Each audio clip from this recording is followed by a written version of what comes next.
Bonjour à toutes et à tous. Ce que je voudrais vous présenter rapidement, c'est un projet qui a été conduit dans le cadre du Centre européen pour les langues vivantes de Graz, du Conseil de l'Europe en Autriche, et qui porte justement sur une dimension particulière des missions des enseignants à l'école préélémentaire, en France donc en maternelle, et tout particulièrement sur la dimension langagière. Vous n'êtes pas sans savoir que, effectivement, le rôle de l'école maternelle, du préélémentaire est pris de plus en plus au sérieux, au niveau national bien sûr, mais également au niveau européen. Et je voudrais juste ici, ce n'est pas fait pour être lu, juste pour rappel, la Commission européenne a sorti en 2014 ce qui s'appelle les principes clés pour un code de qualité, dans lequel elle insiste sur l'importance de la prise en compte de la dimension langagière, de l'apprentissage du langage dès l'école maternelle comme étant une des clés de la réussite, de l'inclusion de l'ensemble des enfants. Donc, dans cette dynamique de prise en compte du rôle de la maternelle ou du préélémentaire, donc, le Conseil de l'Europe a souhaité conduire un projet pour permettre aux futurs enseignants, voire aux enseignants de préélémentaire, de réfléchir, de se former pour une meilleure prise en compte de cette dimension langagière. On sait bien que les maîtres aux éducateurs à ce niveau de classe ont des missions multiples. Et donc là, c'est vraiment une focalisation sur cette dimension langagière avec une problématique tout de suite qui se pose, c'est qu'entend-on par dimension langagière ? Puisque, faut savoir, bien évidemment, la dimension langagière porte tout d'abord et en priorité, bien sûr, sur l'appropriation de la langue de scolarisation, la langue de communication majoritaire. Et là, juste un rappel du rapport de 2011 des inspections générales sur l'école maternelle, avec cette partie du sommaire dans laquelle les enseignants de préélémentaire sont qualifiés tout d'abord de maîtres du langage. Et donc une importance très forte, un rappel très fort du besoin d'amélioration de la prise en compte de ces dimensions par les maîtres dans le préélémentaire. Donc là, c'est bien clair, langue de scolarisation, mais c'est ajouté progressivement, ou se sont ajoutées progressivement au cours du temps, d'autres dimensions. La seconde dimension, là aussi, c'est celle focalisée ou soulignée très fortement, encore une fois, par la Commission européenne, par le guide dont j'ai mis un extrait ici, qui insiste sur l'intérêt d'organiser, j'ai bien d'organiser, de ne pas laisser faire, mais d'organiser de façon construite par les systèmes éducatifs l'initiation ou l'apprentissage d'une langue régionale ou d'une langue vivante étrangère dès le plus jeune âge. Pourquoi ? Tout simplement parce qu'on s'est aperçu que dans très très nombreux cas, c'est une des initiatives qui était prise sans être véritablement organisée et sans une réflexion approfondie. Et en France, bien sûr, on a ces expériences des langues vivantes étrangères dès l'école maternelle. De nombreuses initiatives sont prises. On a les langues régionales, par exemple, qui, dès l'école maternelle, organisent un enseignement, un apprentissage. Et puis, on a des initiatives nationales, comme par exemple le réseau des écoles maternelles bilingues franco-allemandes, qui a été lancé il y a 2 ans et qui s'étend progressivement. Donc, on a ce besoin d'une prise en compte de cette dimension. À ceci s'ajoutent d'autres dimensions qui sont tout aussi importantes. Et là, on est véritablement dans le cadre du travail organisé par le Conseil de l'Europe. Et là, encore une fois, ce n'est pas pour être lu, simplement pour mémoire, quelques extraits de documents publiés par le Conseil de l'Europe dans lesquels on insiste sur la place particulière de l'école maternelle, ce qu'on appelle le Cité Zéro dans les sigles de l'OCDE. Cité Zéro, c'est le préélémentaire, sur justement le rôle des langues, non pas simplement comme apprentissage de langue de scolarisation, non pas simplement langue étrangère, mais également prise en compte l'accueil de l'ensemble des langues, de la diversité des langues présentes dans la classe, dans le groupe, dans l'environnement, l'éducation de tous les enfants à la valeur, à la valeur de cette diversité, et puis également la prise en compte des besoins spécifiques des enfants qui arrivent dans nos classes, dans nos groupes, et qui ont d'autres langues dans le milieu familial, qui est un enjeu majeur pour les objectifs que nous donnons pour l'école maternelle, primaire, etc. Donc cet ensemble est importante. Et d'ailleurs, je voudrais dire que ce point, qui est un point traditionnel du Conseil de l'Europe, est également souligné par la Commission européenne, puisqu'on voit bien dans le texte 2011 que j'ai cité tout à l'heure de la Commission européenne, les principes clés pour la qualité, il est ajouté, il est souligné qu'il est important à l'école maternelle de réussir à établir un équilibre entre la prise en compte des langues enseignées telles quelles, mais également équilibre avec cette prise en compte éducative de la diversité et de l'éducation à la valeur de la diversité pour tous les enfants. Donc même la Commission européenne aussi rejoint cette dynamique qui véritablement est la nôtre aussi, vu les problèmes que nous rencontrons dans notre pays et les missions qui ont été réaffirmées pour le système éducatif. Donc on s'aperçoit, on voit bien que nous avons une très grande diversité des objectifs, des axes qui composent la dimension langagière. Une très très grande diversité. Et ceci conduit la plupart du temps à une multiplicité des méthodologies, à une multiplicité, une diversité des méthodes, des formations, des préoccupations. Et ceci, bien sûr, est dû par le fait que ces axes sont parfois, souvent, perçus de façon un peu spécifique, mais également par le fait qu'ils sont apparus de façon différente au niveau de la chronologie, les uns après les autres, ce qui fait qu'on a une sorte d'accumulation, de juxtaposition, de préoccupations, de méthodologies, voire d'outils. Et ceci, bien sûr, nous pose problème. Pose le problème fondamental que je voudrais aborder dès maintenant, qui va être le cœur de ce que je voudrais vous présenter. Le premier problème, c'est que, bien sûr, cette diversité, cette multiplicité, cette séparation est contre-productive par rapport aux potentialités de la polyvalence des maîtres, qui sont les nôtres. Penser ces axes comme étant très différents, juxtaposés, ne permet pas de tirer tout profit de la polyvalence. Et puis, cette diversité, elle est contraire, effectivement, aux principes clés, aux concepts clés qui traversent tous les travaux de réflexion sur les langues au niveau européen actuellement, qui est de dire ces compétences différentes des enfants ne doivent plus être considérées comme autant de tuyaux d'orgue juxtaposés, mais comme des compétences complémentaires d'une compétence unique qui est appelée la compétence plurilingue interculturelle. Et cette compétence plurilingue interculturelle, en fait, c'est la capacité d'un individu qui doit s'apprendre dès le plus jeune âge à mobiliser l'ensemble de ses ressources, de ses connaissances, de ses compétences, d'une part pour faire face aux tâches communicatives auxquelles il est confronté, mais également pour progresser dans la maîtrise plus forte et l'enrichissement, l'élargissement de ses compétences. On ne peut pas penser l'enrichissement des compétences linguistiques d'un enfant, d'un individu, d'un élève, sans l'aider, sans l'accompagner à prendre appui sur ce qu'il sait déjà, sur ce qu'il connaît déjà. C'est un petit peu le problème. Et on a, juste pour illustrer un peu cette idée, cette image que j'ai reprise, on a un très beau tableau connu de Haring à gauche, cette complémentarité. Et si on juxtapose tous les éléments qui sont dans ce tableau, voilà ce que ça donne à droite. C'est ce que nous faisons, ce qui est à droite. Tout l'enjeu, c'est de réussir à passer du tableau de droite au tableau de gauche. Ceci vaut bien sûr pour tous les niveaux, le secondaire, mais également le primaire, mais également pour le préélémentaire. Voire peut-être plus encore dans le préélémentaire, car c'est ici que les choses essentielles peuvent se mettre en place. Alors bien sûr, tout de suite, je voudrais dire, il ne s'agit pas pour autant de nier la spécificité des apprentissages spécifiques. On n'enseigne pas une langue vivante étrangère à des jeunes enfants de 5 ans, 6 ans, 7 ans, de la même façon qu'on leur permet de développer leurs compétences dans la langue de scolarisation. Ce ne sont pas les mêmes techniques, ce ne sont pas les mêmes façons de faire. Mais l'idée est que nous sommes dans une complémentarité et que nous devons travailler en pensant cette complémentarité. Alors, de plus, l'idée qui est derrière tout ce propos, c'est qu'en fait, les techniques sont différentes, les méthodologies sont différentes, mais les compétences attendues de maître sont identiques.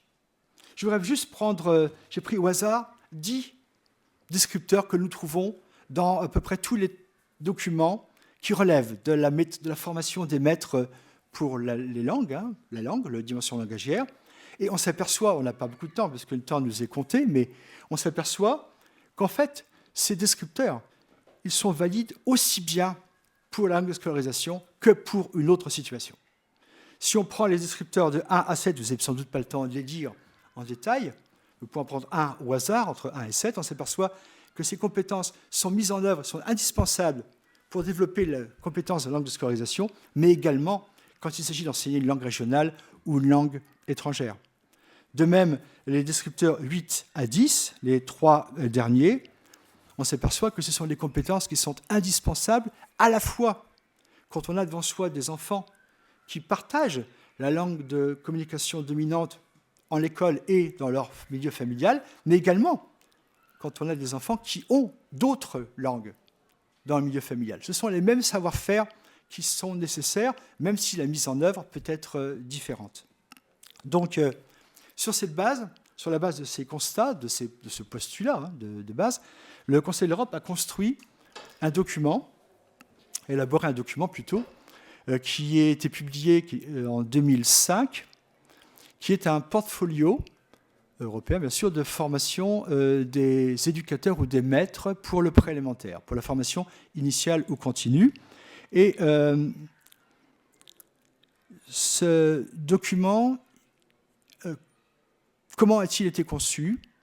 Nous avons, en 2 temps, nous avons compilé une multitude de documents de politique linguistique, de recommandations pédagogiques, de curriculum ou de programmes dans différents pays européens, localement ou au niveau national. Nous avons compilé tout ce qui était donné comme conseil, comme recommandation, comme exigence.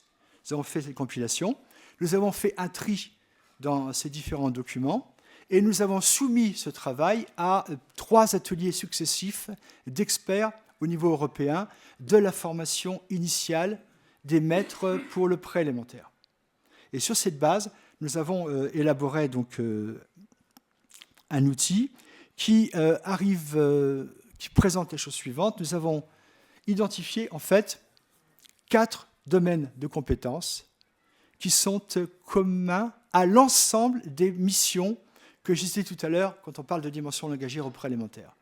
4 domaines de compétences qui se subdivisent chacun en sous-domaines. Prenons le premier, par exemple, le deuxième, observer et soutenir le développement de chaque enfant. Nous avons donc 2 sous-parties, tenir compte des besoins individuels des enfants et soutenir le développement langagier d'enfants ayant d'autres langues premières. J'ai pris volontairement cet exemple parce que pour insister sur un point, c'est que, je vous ai dit, pas le pari, mais le choix déterminant que nous avons fait est de dire que nous recherchons les compétences qui sont communes. Donc toutes ces compétences qui sont déterminées dans ces différents champs sont communes à toute situation, mais ceci, bien sûr, n'exclut pas que des besoins particuliers, en particulier pour les enfants ayant d'autres langues premières dans le milieu familial, ces besoins doivent quand même être explicités de façon spécifique. Donc on n'a pas pour autant gommé ces besoins très particuliers. Donc on a cherché la mise en commun maximale, et puis en ne gommant pas quelques spécificités quand elles étaient indispensables. Peut-être un point pour comprendre exactement ce que nous entendons par compétence. Quand je dis champ de compétences, domaine de compétences, dans les travaux du Conseil de l'Europe, par compétence, nous entendons la capacité d'un individu à mobiliser en situation des savoirs, des savoir-faire et des attitudes. Les attitudes font partie des compétences. Ceci explique que le premier domaine de compétences, par exemple, travaille essentiellement, pas exclusivement, essentiellement sur les attitudes. Être capable d'analyser son propre comportement langagier. Comment on s'adresse aux enfants. Pas seulement quelle langue on utilise, mais comment on fait. D'autre part, quelle perspective avons-nous, quelle vision avons-nous, quelle représentation avons-nous comme enseignants, comme éducateurs, des langues, de la diversité. Ce travail sur les représentations, sur les attitudes, fait partie des compétences indispensables. Le point de départ, c'est que s'il n'y a pas ce travail de réflexion personnelle, il ne peut pas y avoir, dans de nombreux cas, de prise en compte réelle des besoins des enfants pour faire face aux situations qui sont décrites. Ensuite, bien sûr, bon, je n'ai pas beaucoup de temps de m'étendre, il y aura peut-être possibilité d'échanger. Sur cette base, nous avons défini pour chaque champ de compétences une très brève explication sur les données de base, une page par domaine de compétences, pas plus, sous forme interactive, et surtout, nous avons défini des descripteurs. Là aussi, je voudrais peut-être préciser ce que nous entendons par descripteur, parce qu'il y a très nombreux malentendus sur le rôle des descripteurs. En particulier dans l'usage du portfolio européen des langues, il y a très nombreux malentendus. Les descripteurs ne sont pas les compétences. La compétence, ce n'est pas l'addition des différents descripteurs. Les descripteurs sont simplement des situations dans lesquelles on peut observer, ou l'individu peut observer, s'il maîtrise ou pas les compétences qui sont les siennes. C'est pour ça que nous avons choisi de limiter de façon artificielle à 5 descripteurs par domaine, les plus urgents au niveau de la formation, mais également nous avons laissé la place pour créer de nouveaux descripteurs, pour tenir compte des contextes, pour qu'il y ait véritablement une réflexion qui se mette en œuvre.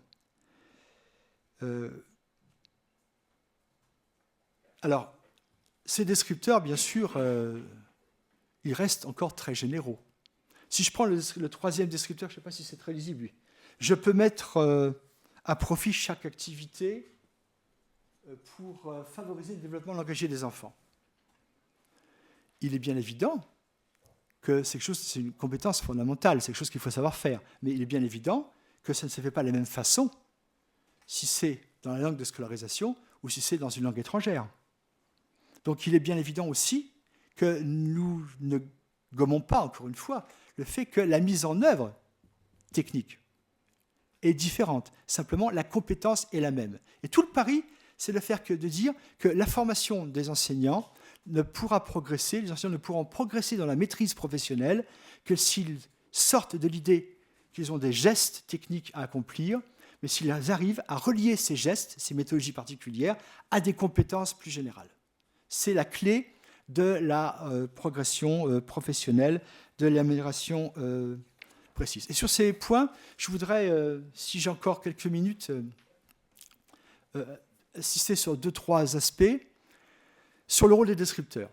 Tout à l'heure, le collègue a rappelé mon travail dans le cadre du portfolio européen des langues, et nous avons introduit des descripteurs sur le portfolio. Je ne sais pas si vous les connaissez. Voilà la forme que ça avait. Alors, ce n'est pas très lisible, mais on ne va pas le lire. C'est-à-dire qu'on a des descripteurs, et l'utilisateur devait dire s'il maîtrisait ou pas ces descripteurs. Je maîtrise ou je ne maîtrise pas. On a très vite vu les limites de cette approche.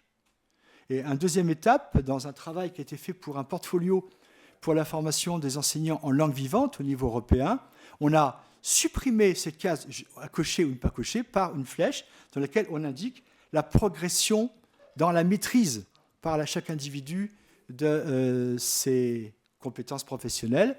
Et nous avons innové dans ce document que je vous présente rapidement en disant, voilà, ce n'est pas ça l'essentiel. Ce n'est pas de dire si on maîtrise ou pas. L'essentiel pour la formation, c'est sur la base d'un descripteur de se poser des questions, d'inviter l'utilisateur à une démarche réflexive. C'est-à-dire, on lui pose quelques questions exemples pour qu'il se réfléchisse sur la façon dont il pratique ce qu'il fait, mais également l'inviter à se poser des questions. Que signifie concrètement dans ces situations ce savoir-faire qui est indiqué dans le descripteur pour qu'il véritablement il rédige, qu'il réfléchisse seul ou à plusieurs avec ses pairs et qu'il revienne régulièrement. Puisque une maîtrise, une compétence, elle n'est pas acquise une fois pour toutes. Au fur et à mesure que les enseignants, que les collègues progressent dans la maîtrise, ils améliorent leur façon de mettre en œuvre tel ou tel aspect. Alors, le temps presse, hein. Je crois je vais passer sur un certain nombre de points, mais ce sera pour l'an prochain, si vous m'invitez à nouveau. Je voudrais juste oui, je vais passer là-dessus, c'est la biographie langagière, pour dire que ce travail en fait, que nous avons accompli, que nous avons réalisé, il permet de voir un certain nombre de choses. D'une part, que nous avons une rencontre très forte entre les acquis de la didactique des langues vivantes et le travail réflexif sur les langues en général, y compris les langues de scolarisation, en particulier au préélémentaire.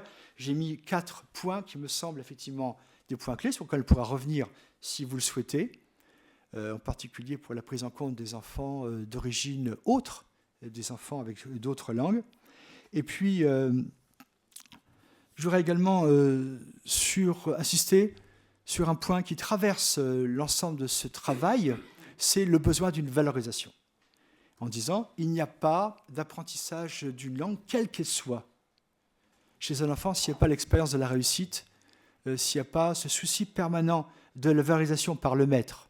Et j'ai mis juste une citation d'un expert canadien de l'Ontario, qui devrait nous servir, je crois aussi, de fil conducteur de nos réflexions. Quand l'école rejette la langue de l'enfant, c'est l'enfant qu'elle rejette, et ça remet en cause, justement, toutes nos pratiques, en particulier sur le travail avec les familles, et sur ce qu'on fait, le regard que l'on porte sur les acquis des enfants, qui arrivent avec d'autres bagages culturels, d'autres expériences, pour ne pas leur donner l'impression que l'apprentissage de la langue que l'on leur propose n'est pas une négation, n'est pas une coupure par rapport aux acquis qui leur sont personnels. Voilà. Je voudrais peut-être m'arrêter là, puisque sinon, je vais terminer peut-être par une dernière diapo, si vous voulez bien. Toujours sur cette dimension un peu nouvelle de la prise en compte des acquis des enfants qui ont d'autres langues dans leur milieu familial. C'est dire qu'un des points aussi très fortement focalisé, souligné dans ces documents, c'est que cette présence d'enfants, cette présence de diversité est une ressource. Ressource pour tous, pour eux-mêmes, et naturellement, il faut qu'on apprenne ensemble à aider ces enfants à prendre appui sur ce qu'ils savent, pour appréhender les acquis qu'on leur demande de s'affronter, pour les nouvelles appropriations, mais également une ressource pour l'ensemble des enfants du groupe. Si on sait gérer cette présence, c'est bien sûr une opportunité très très forte pour permettre à l'ensemble des enfants du groupe d'élèves de recevoir une éducation dès le début, dès les premières années, à la valeur de la diversité. D'un point, nous avons donc fait ce document, un portfolio pour la formation des maîtres du préélémentaire. Or, en France, dans d'autres pays, il n'y a pas de maître du préélémentaire, il n'y a pas de maître du primaire, la formation est commune. Et je cite quand même ici le rapport des inspections générales disant qu'il était indispensable, sans renier cette formation générale, qu'il y ait une formation spécifique pour les maîtres du préélémentaire. Et c'est vraiment dans cette dynamique que nous sommes placés pour aider en fait, ces maîtres à faire face aux enjeux qui sont les leurs par rapport à ces dimensions langagières. Voilà, ceci étant la clé à la fois de l'efficacité pédagogique, on peut en discuter, naturellement, c'est notre conviction, mais également, et c'est tout aussi important, pour promouvoir des valeurs, les valeurs qui sont les valeurs des pays membres du Conseil de l'Europe, et ces valeurs dont on a vu il y a quelque temps, et encore maintenant, l'urgence du besoin de les développer, de les mettre en avant, de les promouvoir.